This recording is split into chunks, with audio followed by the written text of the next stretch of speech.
Corona టైంలో కూడా అఖండ ఆ టైంలో పెద్ద block buster 100 crores plus. Corona టైంలో అది బ్లాక్ బస్టర్ అనే సంగతి పక్కన పెట్టండి. అసలు మన భారతదేశ చిత్ర పరిశ్రమలోనే విడుదలైన మొట్టమొదటి సినిమా అఖండ.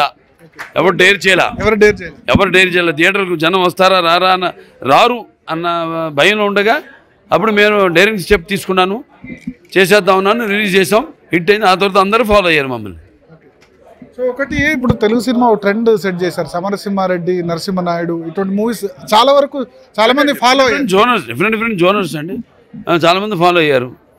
అదే ట్రెండ్ చాలా మంది మిగతా హీరోలు కూడా ఫాలో అయ్యి వాళ్ళు కూడా ఫ్లాప్ లో ఉన్న వాళ్ళు సక్సెస్ లోకి వచ్చారు. Happy about it.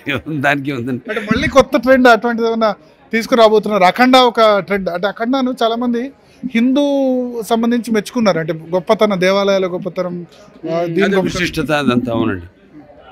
సో మళ్ళీ అటువంటి జోనర్ ఏమైనా ప్లాన్ చేస్తున్నారా? నెక్స్ట్ మూవీకి సంబంధించి అప్డేట్స్ మాత్రం ఉంది. ఇప్పుడు అఖండ పార్ట్ 2 ఉంది.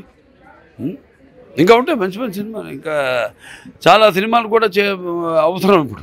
ఎందుకంటే థియేటర్లు కూడా వాడు బాగుండాలి, ఎగ్జిబిటర్స్ కూడా బాగుండాలి, పంపిణీదారులు కూడా బాగుండాలి, అందరూ బాగుండాలంటే మనకి సినిమాలు ఏంటంటే ఏదో 1 వారం ఆడిని 2 వారాలు ఆడిని ఎంత కలెక్ట్ చేస్తాను అనే దానికంటే కూడా ఇన్ని రోజులు ఇప్పుడు నా సినిమాలు ఉన్నాయి 100 రోజులు, సిల్వర్ జూబ్లీలు, సంవత్సరాలు ఆడిన ఇప్పటికీ ఇంకా ఆడతాను. మన నేలకొండ భగవంత్ కేసరి ఇంకా.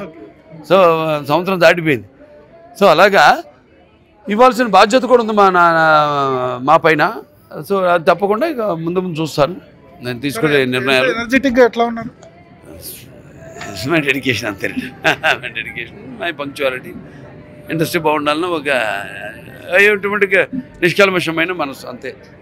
మోక్షజ్ఞ సంబంధించి ట్రైనింగ్ తీసుకున్నారా? మంచి పక్కాగా. అంటే ఇప్పుడు మిమ్మల్ని తలదన్నే విధంగా మీరు అన్నారు కదా, మోక్షజ్ఞ నా కొడుకే తలదన్నే అని ఎట్లా అంటారు అనివ్వండి. Has to prove himself. Of course I'm there. నేను ఉండగా నాకు టెన్షనే లేదు అతని గురించి. So definitely he has my guidance and his grandparents blessing.